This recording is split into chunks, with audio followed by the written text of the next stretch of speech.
आज आपण अतिशय पौष्टिक आणि औषधी गुणधर्म असलेली एक रानभाजी बनवतोय। बनवायला अतिशय सोपी आहे। यासाठी ही भाजी स्वच्छ धुवून घेतलेली आहे मी आणि त्यातलं पाणी निथळून घेतलेलं आहे। आता त्यासाठी आपल्याला कढईमध्ये तेल गरम करायचं आहे।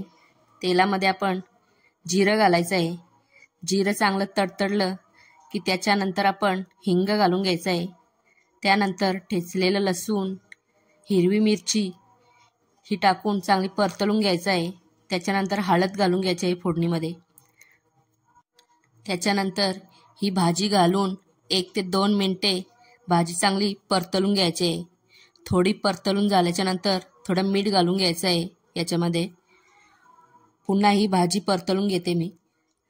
आता बघू शकता तुम्ही अतिशय झटपट तयार होणारी ही भाजी, खायला पण खूप टेस्टी होणारी तांदूळदा भाजी तयार आहे। तुमच्याकडे